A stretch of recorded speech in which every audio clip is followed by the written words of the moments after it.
اللہ کی کامل بندگی میں 24 گھنٹے کی، اس پر قابو پانے کے لیے بھی یہ روزے کی عبادت ہمیں عطا کر دی گئی۔ اسی نفس کا تزکیہ ہوتا ہے، اور قد افلح من زکاہا وقد خواب من دساہا، وقد خواب من دساہا۔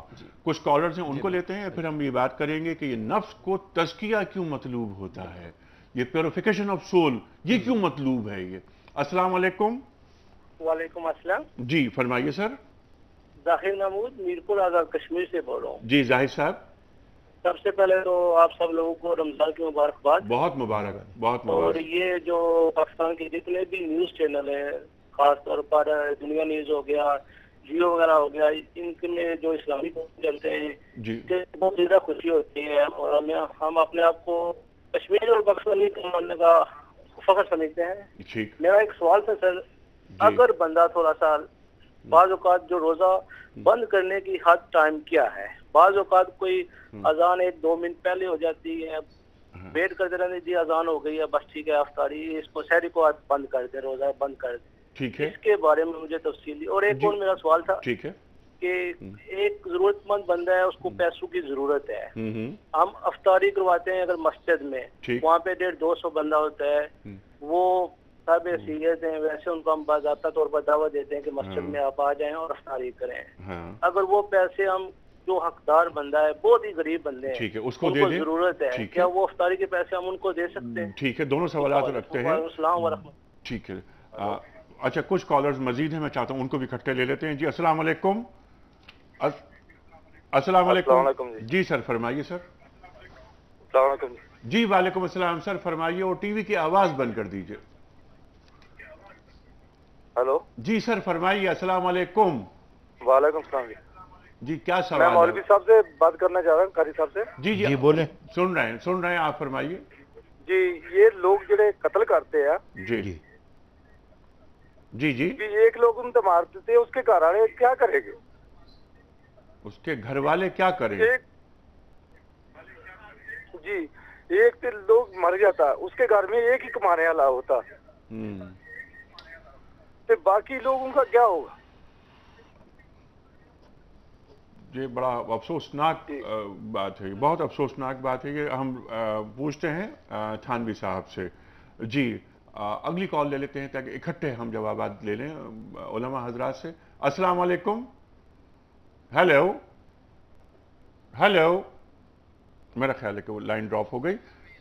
اچھا، یہ اب سوالات یہ ہیں کہ روزہ ختم ہونے کی آخری حد کیا ہے تھانوی صاحب؟ قرآن کریم کیا بتا رہا ہے؟ دیکھیے قرآن پاک کے احکام کے مطابق جو طلوع صبح صادق کا وقت ہے وہ روزہ شروع ہونے کا وقت ہے، اور غروب آفتاب کا جو وقت ہے وہ روزہ کھولنے کا وقت ہے۔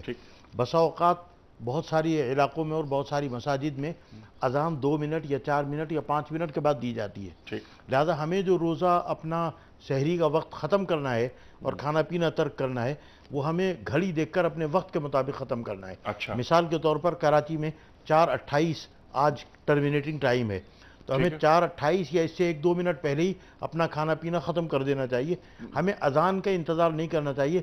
بسا اوقات بہت ساری مساجد کے اندر اذان 2 منٹ بعد، 4 منٹ بعد یا 5 منٹ بعد دی جاتی ہے، اور افطار پہ تو عموماً وقت کے اوپر اذان ہو جاتی ہے، لیکن اس بات کو پہ غور رکھا جائے کہ سحری میں بسا اوقات 2 منٹ یا 4 منٹ کے بعد اذان دی جاتی ہے، تو جو کیلنڈر میں ٹائم دیا ہوا ہے اس کے مطابق ہم کو اپنی سحری ختم کریں۔ بالکل ٹھیک ہے، کچھ کالز اور لے لیتے ہیں، اس کے بعد پھر ہم رکھیں گے سوالات آپ کے سامنے۔ قتل والا معاملہ جی وہ ہم ابھی لیتے ہیں آپ سے۔ جی السلام علیکم۔ ہیلو جی السلام علیکم۔ جی السلام علیکم، میں شبانہ بات کر رہی ہوں کراچی سے۔ جی محترمہ، آپ کا پروگرام بہت ہی اچھا ہے، میں بہت شوق سے دیکھتی ہوں الحمدللہ۔ اور میرا یہ کوشچن ہے کہ کفر کسے کہتے ہیں؟ کفر کا مطلب انکاری ہے، تو جو ہم اللہ پہ اور ہم آیات پہ ایمان لاتے ہیں لیکن مانتے نہیں ہیں، تو وہ بھی کیا کفر کا رویہ ہے ہمارے لیے؟ اچھا، اور جو غیر مسلم ہے اور وہ اللہ کی آیات پہ عمل کرتا ہے تو اس کے بارے میں میرا ایک کوشچن ہے۔ اور دوسرا یہ ہے کہ یہ جو ورکنگ وومنز ہوتی ہیں جو گھروں میں کام وغیرہ کرتی ہیں تو کہتی ہیں ہم کیسے روزہ رکھیں کیونکہ ہم اتنی محنت کرتی ہیں، تو ان کے لیے پھر کیا ہے؟ ٹھیک ہے، جو گھروں میں کام کرنے والیاں ہوتی ہیں وہ کیسے روزے رکھیں؟ ٹھیک ہے، سوالات ہم رکھتے ہیں۔ شیخ صاحب ایک سوال، اگلا سوال ہم آپ کے سامنے رکھتے ہیں کہ جو لوگ قتل ہو جاتے ہیں، کسی گھر سے کوئی قتل ہو گیا تو اب وہ گھر والا کیا کرے؟ اصل بڑا افسوسناک معاملہ ہے اور بڑا ہی نازک معاملہ ہے، اس لیے کہ جیسے انہوں نے بھائی نے کہا کہ جو ایک ہی کفیل ہو گھر کا، ایک کمانے والا ہو، اور اسے ناحق قتل کر دیا جائے تو بتائیے اس کی بیوی جو بیوہ ہو گئی، اس کے بچے یتیم ہو گئے، وہ کیا کریں گے؟ ٹھیک ہے، دین کیا بتاتا ہے؟ میں عرض کرتا ہوں، اس موقع پر ظاہری بات ہے یہ آزمائش ہی ہوتی ہے گھر والوں کے لیے۔ پہلا حکم تو دین کا ہے کہ صبر کرنا چاہیے، نمبر 1۔ نمبر 2، ہم اپنے ہاتھ میں قانون کو نہیں لے سکتے، بعض اوقات وہ قاتل ہمیں نظر بھی آ سکتا ہے لیکن ہم اس کو خود اٹھ کے قتل کر دیں، دین اس کی اجازت نہیں دیتا۔ تیسری بات یہ ہے جو حکمرانوں کی اور نظام چلانے والوں کی ذمہ داری بنتی، یہی وہ موقع آتا ہے جہاں ہم کہتے ہیں شریعت کے نفاذ کی بات، کہ اگر شریعت کا نفاذ ہو اور ظالموں اور جابروں پر شریعت کی مقرر کردہ سزاؤں کا نفاذ ہو تو ایک جرم کرنے والا 10 مرتبہ سوچے گا میں جرم کروں کہ نہ کروں۔ سعودی عرب میں آج بھی جو اسلامی سزائیں نافذ ہیں ان کی برکات آپ دیکھ سکتے ہیں کہ کرائم ریٹ دنیا کے دیگر مقابلوں میں وہاں آج بھی بہت کم ہے اور وہ سزائیں علل اعلان دی جاتی ہیں۔ آج جب ہم ان سزاؤں کی بات کرتے ہیں تو لوگ معاذ اللہ ثم معاذ اللہ مسلمان ہونے کے باوجود ان کا مذاق اڑانے کی کوشش کرتے ہیں، مگر جس گھر پر بیتتی ہے اس سے جا کر پوچھے کہ اگر وہ قاتل ہاتھ آ جائے تو وہ کیا کریں گے؟ تو اعتراض کرنے والے اللہ ہم سب کو اپنے ذہن میں رکھے، وہ ان مرحلوں سے گزرتے نہیں، اگر گزرے تو وہ بھی یہ کہیں گے کہ قاتل کو قتل کرنا چاہیے۔ اسلام اسی لیے قصاص کا حکم دیتا ہے اور سورۃ البقرہ آیت 179 میں ذکر آیا وَلَكُمْ فِي الْقِصَاصِ حَيَاتٌ يَا أُولِي الْأَلْبَابِ، اے عقل مندو اس قصاص میں تمہارے لیے زندگی ہے۔ جب 2-4 لوگوں کی ایگزیکیوشن ہوگی علل اعلان تو عظیم اکثریت کی جان، مال، عزت، آبرو وہ محفوظ ہو جائے گی، اس سے عبرت لیں گے اس سے، پھر یہ سوالات انشاءاللہ نہیں اٹھیں گے۔ اور حکمرانوں کی ذمہ داری ہے، فرات کے کنارے کتا بھی بھوکا مر جائے تو عمر فاروق فرماتے رضی اللہ تعالیٰ عنہ کہ میں اس کا جواب دہ اور ذمہ دار ہوں۔ آج لاشوں کی لاشیں گر جاتی، کسی کے کان پہ جو نہیں رینگتی، اللہ کو کل جواب تو دینا پڑے گا، جس کے پاس اختیار ہے وہ کل اللہ کے ہاں جواب دے۔ ٹھیک ہے، اور انصاف کی فراہمی یہ ضروری ہے حکمرانوں کے لیے کہ وہ عوام اور خواص میں کوئی فرق محسوس نہ کریں اور سب کے دروازے پر انصاف پہنچنا چاہیے اور کوئک جسٹس۔ بالکل، جسٹس ڈیلیڈ، جسٹس ڈینائڈ۔ ٹھیک، جسٹس ڈیلیڈ، جسٹس ڈینائڈ۔ ٹھیک ہے، میں اس میں یہ اضافہ کروں گا کہ قرآن پاک میں اللہ تعالیٰ نے فرمایا وَكَتَبْنَا عَلَيْهِمْ فِيهَا أَنَّ النَّفْسَ بِالنَّفْسِ وَالْعَيْنَ بِالْعَيْنِ وَالْأَنْفَ بِالْأَنْفِ وَالْجُرُوحَ قِصَاص، یعنی قصاص کا قانون کہ اگر کوئی آدمی کسی کے کان کو، ناک کو، ہاتھ کو نقصان پہنچائے گا تو اس کو بھی جواب میں یہ نقصان پہنچایا جائے گا۔ اور یہ پہلی آیت شجاع الدین شیخ صاحب نے پڑھی۔ اگر یہ قصاص کا قانون نافذ کر دیا جائے اینگلو سیکسن لا کے بغیر تو یہاں ہم کرائم کو ختم کر سکیں۔ دوسری بات یہ جو قتل کی بات انہوں نے کی تو قرآن میں وَمَن يَقْتُلْ مُؤْمِنًا مُتَعَمِّدًا فَجَزَاؤُهُ جَهَنَّمُ خَالِدًا فِيهَا وَغَضِبَ اللَّهُ عَلَيْهِ وَلَعَنَهُ وَأَعَدَّ لَهُ عَذَابًا عَظِيمًا۔ اللہ تعالیٰ فرماتے ہیں کہ اگر کسی کو بغیر کسی عدالتی فیصلے کے آدمی نے قتل کر دیا، وَمَن يَقْتُلْ مُؤْمِنًا مُتَعَمِّدًا جان بوجھ کر، تو اس کو اللہ تعالیٰ ہمیشہ ہمیشہ کے لیے جہنم میں ڈالیں گے، اس پر اللہ کا غضب آئے گا اور اللہ کی لعنت آئے گی۔